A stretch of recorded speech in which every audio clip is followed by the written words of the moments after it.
히브리서 기자는 우리 그리스도인들이 이 땅에서 어떻게 신앙생활을 해야 하는지 구체적으로 가르쳐 주시고 있습니다. 소위 히브리서 11장은 믿음의 장이죠.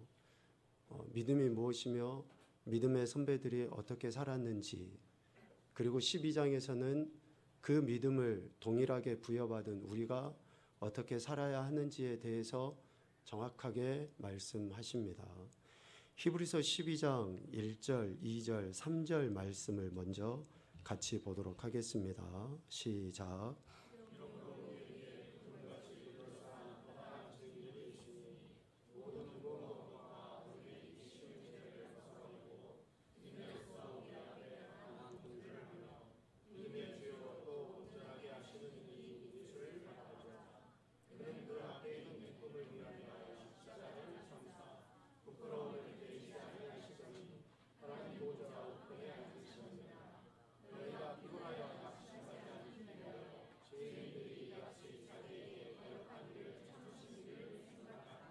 아멘.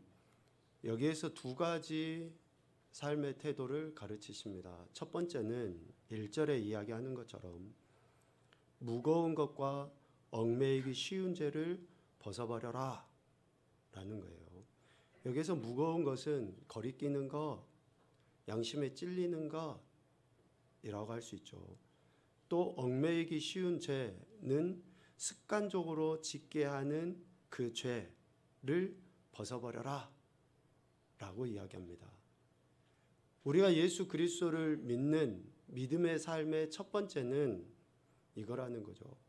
양심에 가책이 되는 일이 있음에도 불구하고 아무렇지도 않게 반복적으로 죄를 짓는 이러한 것들을 벗어버려라 라는 것이고, 두 번째는 2절에서 이야기하죠.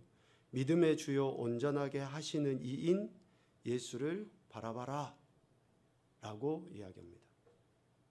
믿음의 주체이신, 믿음의 근원이시고 근간이신 예수 그리스도를 바라봐라 라고 이야기합니다. 그래서 1절과 2절의 말씀을 교차로 복합적으로 살펴보면 예수 그리스도를 믿는 사람들은 이렇게 살아야 되는 거예요. 이렇게. 그리스도인은 무거운 것과 얽매이기 쉬운 죄를 벗어버리기 위하여 믿음의 주요 또한 온전하게 하시는 이인 예수를 바라보아야 하고, 인내로서 그 앞에 있는 기쁨을 누리며 우리 앞에 당한 경주를 위하여 부끄러움을 개의치 않아야 한다라는 것입니다. 이것이 예수님 믿는 사람들의 삶의 태도여야 한다라고 분명하게 가르칩니다. 이 태도를 보임에 있어서 우리가 이러한 태도를 보이잖아요. 그러면 아무런 문제도 없고 그냥 술술 잘 풀려가면 얼마나 좋겠습니까? 그런데 오늘 3절에 보면 술술 잘 풀려가는 것보다도 어떤 일이 생깁니까? 너희가 피곤하여 낙심하게 될 일들이 생긴다는 거예요. 예수님 믿고 형통하기를 기대하지만 예수님 믿고 문제가 생기고 갈등이 있기도 하고 외면당하고 무시당하고 멸시당하고 하는 일들도 생긴다라는 것이죠. 이렇게 우리가 이러한 태도, 첫 번째, 두 번째와 같은 태도를 보임에도 불구하고 피곤하여 낙심하게 될 때가 오겠지만 피곤하고 낙심하여 넘어지지 않게 되기 위해서는 3절 말미에 이야기하죠. 죄인들이 이같이 자기에게 거역한 일을 참으신 누구예요? 예수 그리스도를 어떻게 하라고요? 생각하라는 거예요. 우리가 예수님 믿고 제대로 살아보려고 해요. 예수님 믿고 믿는 사람처럼 해보려고 해요. 그런데 피곤하고 낙심하는 일들이 생긴다니까요. 그러한 일들이 생겼을 때 우리가 인내로, 참음으로, 기쁨으로 어떻게 끝까지 그 길을 걸어갈 수 있느냐? 이것은 죄인들이 예수 그리스도를 거역했음에도 불구하고 그 거역한 일을 참으신 예수 그리스도를 생각할 때에 우리가 피곤하고 낙심되는 일이 있어도 견뎌주고 또 다시금 한 발짝 더 전진하여 믿음의 길을 걸어가게 된다라고 이야기합니다. 예수님은 어떠셨습니까? 마태복음 26장에 보면 예수님께서 아버지 하나님 앞에 간절히 기도하시잖아요. 내가 마셔야 될 잔을 할 수 있으면 피하고 싶습니다. 그런데 아버지 하나님의 원대로 해주십시오 라고 이야기하면서 겟세마네에서 잔에 대한 이야기를 해요. 이 잔이 어떤 잔이에요? 예레미야서에서도 이야기하지만 누구나 다 마실 수밖에 없는 잔이에요. 이 잔을 예수님이 안 마시고 싶어서 피하고 싶어서가 아니라 반드시 마실 수밖에 없는 그 잔을 자신이 감당하려 하시는 거죠. 그런데 이 잔을 마시면 어떻게 됩니까? 침뱉음을 당하고 채찍질 맞고 무시당하고 멸시당하고 결국에는 십자가에서 죽임까지 당하는 그러한 잔임에도 불구하고 예수님께서는 그 잔을 마시는 거죠. 그러니까 예수님은 죄인들이 자신을 거역한 그 일까지 참으시고 그렇게 받아들이신 것을 우리가 피곤하고 낙심되는 일이 생길 때에 그 예수님, 그 잔을 마신 예수님을 생각하는 거예요. 생각. 자, 여기에서 생각하다라는 단어를 우리가 생각해 봐야 됩니다. 생각하다라는 말을 생각해 봐야 돼요. 그 생각하다라는 말이 뭔가? 이 생각하다라는 말의 헬라어는 아날로기아예요. 아날로기아. 이 아날로기아라는 생각하다라는 단어는 두 단어의 합성어입니다.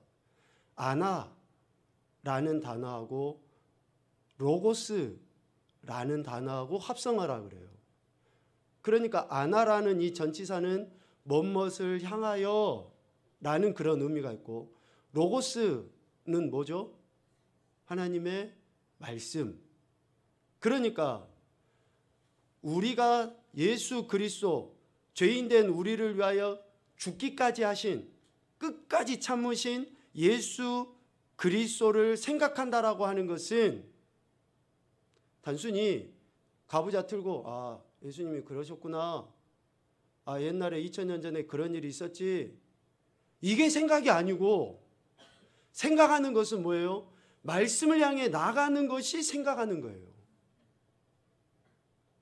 내 감정, 내 상황, 내 형편에서 그랬을 거야 라고 머리를 굴리는 것이 생각이 아니라 예수 그리스도를 생각한다라고 하는 것은 하나님의 말씀, 곧 그분의 말씀을 내 마음판에서 계속 되뇌이고 또 되뇌이고 하는 것이 생각이라는 거예요.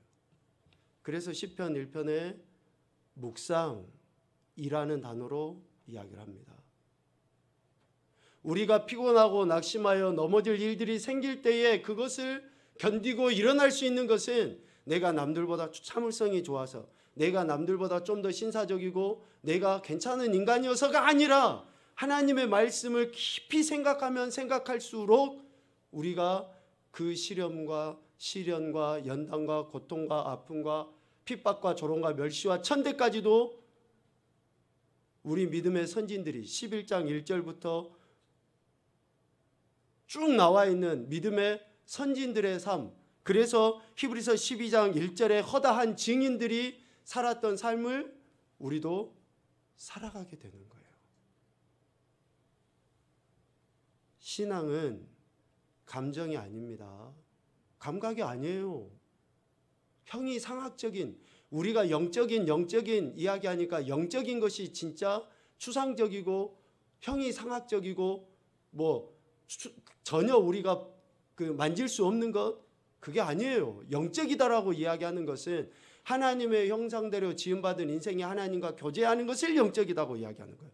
하나님은 말씀으로 존재하시고 그 말씀을 읽고 묵상하고 그 말씀을 깊이 생각할 때 우리는 진짜 영적인 존재로서의 삶을 살아가는 거예요. 그래서 오늘 로마서 8장 18절 이하의 사도 바울은 현재의 고난은 장차 우리에게 나타날 영광과 비교할 수 없다라고 정의를 내려요. 정의를. 지금 우리가 당하는 이런 고난, 피곤하고 낙담될 그런 일들, 이런 고난은 앞으로 우리에게 나타날 영광과 결코 비교할 수 없다라는 거예요. 우리 피조물이 고대하는 바는 하나님의 아들이 나타나는 그것 아닙니까?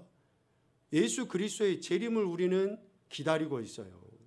그런데 우리가 그 고대하는 바 하나님의 아들이신 예수 그리스도께 굴복하지 아니하고 이 땅의 삶을 살아갈 때 어떻습니까? 허무한데 굴복하고 하나님이 기뻐하시지 않으냐는 것을 생각하고 살아갈 때가 되게 많다라는 거예요. 그런데 그렇게 허무한데 굴복하는 것은 우리의 연약함에 의해서 그 강력한 힘에 의해 굴복되는 것이라고 20절에 이야기하고 있습니다. 그러므로 우리는 하나님의 아들이신 예수 그리스도를 바라봐야 되고 고대해야 되며 간절히 예수 그리스도를 소망해야 돼요. 그분께 우리는 굴복해야 하는 것입니다. 지금 당하는 고난이 있다 할지라도 그 주님만을 바라보고 고대하고 그 주님께 우리는 굴복해야 돼요.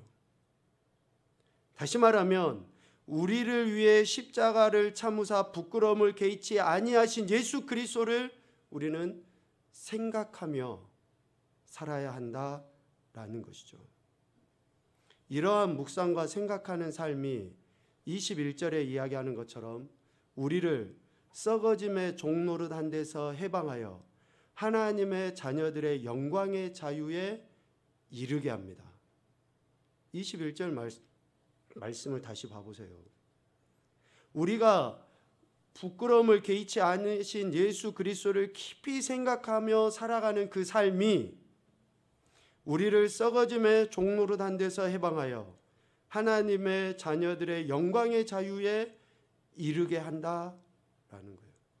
그래서 하나님의 자녀들의 영광의 자유에 이르게 하신 그 예수 그리스도, 그분의 말씀을 깊이 묵상하고 생각하는 삶, 이러한 삶이 되도록 하기 위해서 오늘 로마서 8장에서는 두 가지로 우리에게 권면을 하고 있어요.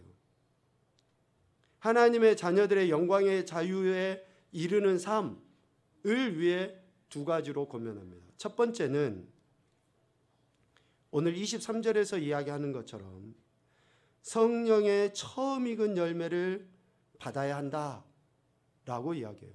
성령의 처음 익은 열매를 받아야 한다. 여기서 성령의 처음 익은 열매가 뭡니까? 네?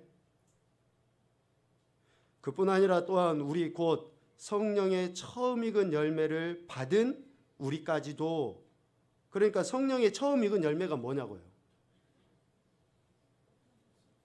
그냥 크게 말해도 제가 틀렸다고 이야기 안 할 테니까 크게 말씀하시면 돼요.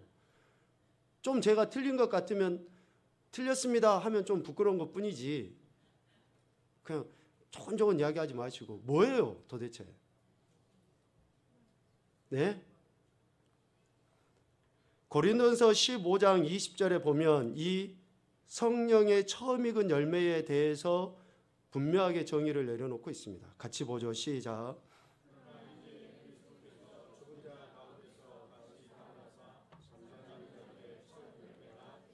아멘. 성령의 처음 익은 열매는 부활하신 예수 그리스도이십니다. 그리고 그 성령의 처음 익은 열매를 받은 우리는 고린도서 15장 23절 이하에 나와 있는 부활하신 예수님을 만난 인생들, 각각 자기 차례대로 드리니 먼저는 첫 열매인 그리스도요, 다음에는 그가 강림하실 때에 그리스도에게 속한 자, 즉 우리들, 우리가 허무한 데 굴복하여 썩어짐의 종로를 하는 그 고통에서 벗어나 하나님의 자녀들의 영광의 자유에 이를 수 있는 것은 결국은 예수 그리스도의 십자가 죽으심과 부활하심을 믿음으로 고백할 때라는 것을 이야기합니다. 우리가 부활하신, 십자가 죽으시고 부활하신 예수 그리스도를 믿음으로 고백할 때에 우리는 하나님의 자녀들의 그 영광의 자유를 누리게 되는 거예요. 그래서 사도 바울은 로마서 10장에 그 이야기를 한 거예요. 우리 이 말씀을 한번 봅시다. 시작. 네가 만일 네 입으로 예수를 주로 시인하며 또 하나님께서 그를 죽은 자 가운데서 살리신 것을 네 마음에 믿으면 구원을 받으리라. 사람이 마음으로 믿어 의에 이르고 입으로 시인하여 구원에 이르느니라. 아멘. 그러니까 우리의 믿음이 십자가 죽임당하시고 부활하신 예수 그리스도를 믿는 것이고, 우리의 고백이 그 예수님을 내 삶의 현장에서 나타내 보이는 거예요. 어떻게요? 히브리서 12장에서 이야기하는 것처럼 버릴 것은 버리고 바라볼 것은 바라봄으로 그 믿음을 드러내 보이는 거예요. 그러한 자들이 뭘 누린다고요? 하나님의 자녀들의 영광의 자유를 누리는 거예요. 나 해방됐네, 너 해방됐네, 우리 자유 얻었네. 이거는 입술로 그냥 그렇게 해서 해방됐다, 자유 얻었다가 아니라, 그러니 내가 진짜 예수 그리스도를 믿고 있는지를 먼저 점검을 해야 되는 거고, 또 하나는 내가 진짜 믿는 대로 내 입술로 시인하고 내 삶에서 그렇게 살아내고 있는지를 점검을 해야 되는 거예요. 그런데 오늘 로마서 8장에 보면 이 하나님의 자녀들의 영광의 자유를 누려야 되는데 우리가 그렇게 못하고 있다라는 것을 이야기해요. 어디서부터 하냐면 7장에서부터 이야기를 하는 거예요. 왜 우리가 그것을 그렇게 누리지 못하느냐? 이것은 뭐 때문이에요? 우리의 연약함 때문에 그래요. 연약함 때문에. 틀림없이 다 예수님 믿어요.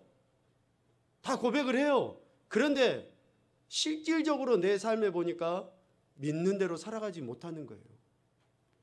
우리의 이 연약함 때문에 우리가 하나님의 자녀들의 영광의 자유를 누리지 못하고 살아가죠. 그래서 오늘 말씀에 성령님이 우리를 도우시는 거예요. 성령님의 그 도우심으로 우리가 이 놀라운 영적 자유를 누리는 삶을 살아가게 되는 것이죠.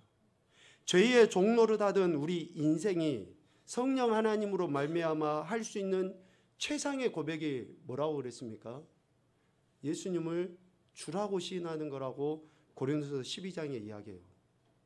죄인된 우리 인간이 성령에 의해서 할 수 있는 최고의 고백이 뭐냐?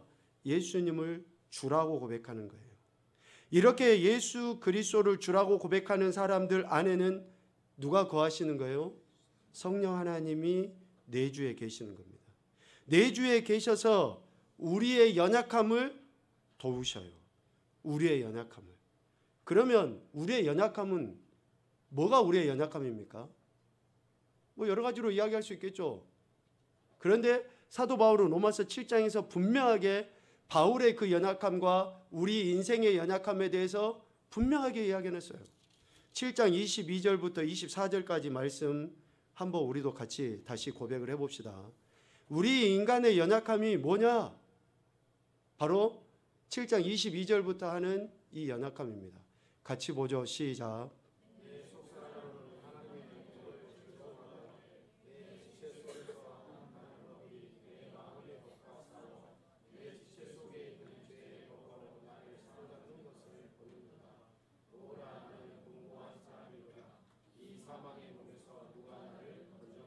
아멘. 저와 여러분의 연약함은 다른 게 아니에요. 우리 안에 있는 성령 하나님의 도우심과 인도하심이 있음에도 불구하고 어때요? 여전히 내 육의 법이 나를 지배하려고 하는 것과의 그 싸움. 날마다 승리하면 좋겠지만 승리할 때보다 넘어질 때가 더 많지 않습니까? 지금 이 순간 예배드리면서도 우리는 넘어지잖아요. 온전히 하나님 앞에 예배드리지 못하고 생각이 나눠져 가지고 내 육이 원하는 대로 영적인 것이라고 탈을 쓰고 내 육을 강화하고 나가는 이러한 태도들까지도 우리의 연약함이라고 지금 바울은 이야기해요. 예수 그리스도를 믿음으로 말미암아 하나님의 자녀가 되었음에도 불구하고 여전히 죄의 법에 사로잡혀 넘어지는, 자유함을 누리지 못하고 살아가는 것이 우리 인생의 연약함이다라는 거예요. 이러한 연약함을 성령 하나님이 도우신다라고 이야기하죠. 도우신다. 크게 오늘 로마서 8장 말씀만 보면 두 가지로 우리를 도우십니다. 두 가지로. 첫 번째는 로마서 8장 16절에 의해서 우리가 하나님의 자녀인 것을 증언하심으로 도와주셔요. 우리 안에 그런 마음이 들 수 있잖아요. 내가 예수님을 믿음에도 불구하고 여전히 예수님 말씀대로 살지 못하고 여전히 내 감정이나 감각이나 그렇게 상황대로 살아가요. 그러니까 내가 진짜 예수님 믿는 거 맞아? 내가 진짜 예수님 믿나? 내가 하나님 자녀가 맞나? 이런 생각이 들 수 있어요. 이런 생각이 들고 있는데 옆에 있는 누군가가 확증을 시켜줘 버려요. 어떻게? 야, 네 예수님 믿는 거 맞냐? 네 하는 꼬락서리 보니까 네 도대체 예수 믿는 것 같지 않다? 그렇게 해버려요. 그러면 어때요? 내가 진짜 예수님 안 믿는가 보다. 이런 생각이 드는 거죠. 그런데 여러분 안에 누가 계십니까? 성령 하나님이 여러분 안에 계셔요. 그래서 비록 내가 연약함이 있어서 비록 내가 하나님 말씀대로 온전히 살아내지 못하고 있음에도 불구하고 입술로 예수 그리스도를 주라 시인하고 그분의 말씀을 내 삶의 기준으로 삼고 살아가고자 하는 눈의 눈꽃만큼의 그 마음이 있는 것은 성령 하나님의 역사입니다. 그래서 성령 하나님은 너는 하나님의 자녀야. 나는 하나님의 백성이고 너는 예수님 믿는 하나님의 사람이야. 라고 성령님께서 우리 안에서 증언해주고 계시는 거예요. 이것을 도와주십니다. 이것을 도와주시지 아니하시면 우리는 단 한순간도 예수님을 통해서 내가 하나님 자녀됐다라고 생각을 못해요. 그래서 성령님의 첫 번째 도우심은 뭡니까? 내가 하나님의 자녀인 것을 계속 말씀해 주셔요. 나 같은 이 인간이 하나님의 자녀라는 것을 성령님께서 계속 깨닫게 해주시고 가르쳐 주시는 거죠. 두 번째 도우심은 로마서 8장에서 이야기하는 두 번째 도우심은 8장 26절에 이야기하는 것처럼 성령이 말할 수 없는 탄식으로 우리를 위하여 간구하시느니라 라고 이야기합니다. 그러니까 성령 하나님께서 우리를 도우신다 라고 할 때 그 도우심은 아버지 하나님께, 거룩하신 아버지 하나님께 나아가 제대로 기도할 수 있도록 도우시는 거예요. 제대로 기도할 수 있도록 도우십니다. 여기에서 도우시다 라고 하는 그 말의 의미는 뭐냐면요. 의미는 다른 사람의 손을 붙잡아 주다 라는 의미가 있어요. 다른 사람의 손을 붙잡아 주다. 그러니까 아예 두 다리가 풀려갖고 걷지도 않는 그 인생을 성령님께서 붙잡아서 일으켜 세워가지고 걷게 하시는 그 도움이 아니라, 여러분 잘 기억하셔야 됩니다. 도우신다라고 하는 그 두 손을 붙잡아 주신다고 하는 그 의미는 나는 아무것도 안 하고 퍼질러 누워져 있고 아무것도 안 하는데 성령님이 나 같은 인생 불쌍하니까 맥살을 잡고 일으켜 세워서 뚜벅뚜벅 걷게 하시는 그 도우심이 아니라는 거예요. 여러분 26절 말씀을 천천히 봐보십시오. 우리는 마땅히 기도할 바를 알지 못하나, 마땅히 기도할 바를 알지 못한다는 말은 기도를 한다는 거예요, 안 한다는 거예요? 하는 거예요, 하는 거. 그런데 하기는 하는데 어떻게 기도합니까? 중언부언하는 기도, 이방 사람들이 구하는 기도. 예수님께서 마태복음에 분명히 이야기했잖아요. 하나님 나라와 의를 구하라라고 이야기하시고 예수님께서 너희는 이렇게 기도하라라고 주기도문을 가르쳐 주셨는데 제자들이 오늘 우리가 마땅히 기도할 바를 몰라요. 그러니까 육의 것을 구하고 정욕적인 것을 구하고 세상이 원하는 대로 구하고 감정대로 구하고 상황에 의해서 구하고 하는 이방인들과 같은 그런 기도를 할 때에 성령 하나님께서 어떻게 해요? 그런 기도를 하는 자들을 손을 붙잡아 주셔서 예수님이 가르쳐 주신 그 기도에 맞도록 기도하도록 도우시는 거예요. 아멘입니까? 나는 아무것도 안 하고 가만히 있는데 성령님이 내 입을 열어서 내 생각을 열어서 기도하게 해주신다? 그럼 우리가 로봇이지 뭡니까 우리가? 성령님은 그러한 성령님이 아니세요.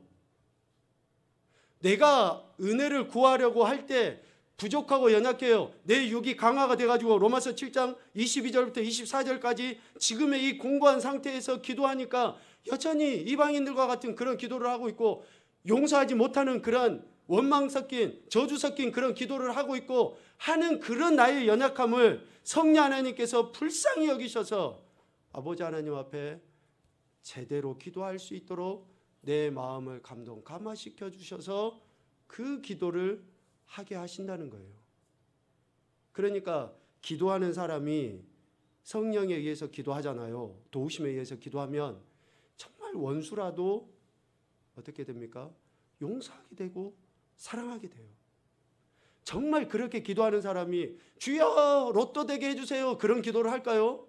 성령님이 어떻게 기도를 하라고 가르쳐 주시겠습니까? 야, 일용할 양식만 구해.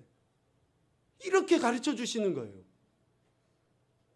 내가 공부도 안 했는데 주여 오늘 시험 100점 맞게 해주세요 그러면은 그게 성령님의 도우심입니까? 그러면 성령이 뭐라 그럴까요? 야, 네 공부한 것만큼만 맞게 해줄 거야. 이렇게 가르쳐 주시지 않겠어요? 우리는 정욕적으로 구해요. 그러면서 안 된다고 이야기하고 야고보 사도를 통해서 분명하게 이야기합니다. 두 마음을 품어서 정욕적으로 구하는 것은 하나님이 듣지 않으신다고요. 그런데도 끝끝내 우리가 주여 주여 외치면서 기도할 때 얼마나 하나님 마음이 아프시겠습니까? 아니요. 우리 안에 계신 성령님이 얼마나 탄식하겠냐고요. 그러니까 제대로 기도하도록 우리를 도우시는 거예요. 이게 성령의 역사입니다. 그러니까 여러분 기도를 해야 됩니까? 안 해야 됩니까? 지금 내가 잘못하고 있어도 기도는 해야 돼요. 그러면 기도할 때 여러분 안에 계신 성령님이 가르쳐 주셔요. 그런데 기도도 안 하고 뒷짐짓고 있는데 성령님이 지혜를 주신다? 여러분 벼락 맞을 확률을 기대하지 마시고 지금 내가 할 수 있는 것을 하면 연약하니까 잘못 구할 수도 있어요. 연약하니까 말씀을 잘못 깨달을 수도 있어요. 내가 이기적으로 깨달을 수도 있어요. 그러나 그 말씀을 기억해서 다시 묵상하고 다시 기도하면 우리 안에 계신 성령님이 도우신다고요. 도우셔. 그 도우심의 은혜를 여러분 경험하셔야지 됩니다. 그래야지만이 우리가 어떻게 됩니까? 도우심의 결국까지 이르게 돼요. 자, 그러면 성령님이 왜 우리를 도우십니까? 왜? 로마서 8장 28절 말미에 그렇게 이야기합니다. 모든 것이 합력하여 선을 이루게. 선. 하나님 보시기에 좋은. 하나님이 우리를 처음 지으셨을 때의 그 형상의 회복을 위해서 성령 하나님은 우리를 도우시는 거예요. 야, 네가 봐라 얼마나 능력 있는지. 네 기도하니까 은혜 받고 뭐 은사 나타내고 했지 않냐. 이것을 자랑하도록 하기 위해서 우리를 도우시는 게 아니에요, 여러분. 궁극의 선을 드러내도록 하시기 위해서 성령 하나님은 우리의 연약함을 도우시는 것입니다. 성령 하나님은 모든 것이 선을 위하도록 역사하셔요. 중요한 이야기입니다. 성령 하나님은 우리 안에 계신 성령 하나님은 모든 것이 선을 위하도록 그러니까 여러분들이 지금 생각하고 말하고 행동하는 것이 또 여러분들이 지금 이 시간에서 행하는 것이 아니면 가정이나 사회에서 행하는 것이 진짜 하나님 보시기에 선인지 아닌지 그것을 점검해야 돼요. 그것을. 그렇지 아니하면은 여전히 내가 성령님을 근심시키고 있는 거고, 내 안에 계신 성령님을 내 스스로 만홀히 여기고 있는 것이며, 근본적으로 하나님의 자녀들의 영광의 자유를 누리도록 하신 그 하나님의 원대하신 뜻, 예수 그리스도의 십자가를 가치 없게 여기는 거예요. 말씀을 정리합시다. 첫째, 읽어보죠. 시작. 둘째, 셋째, 넷째,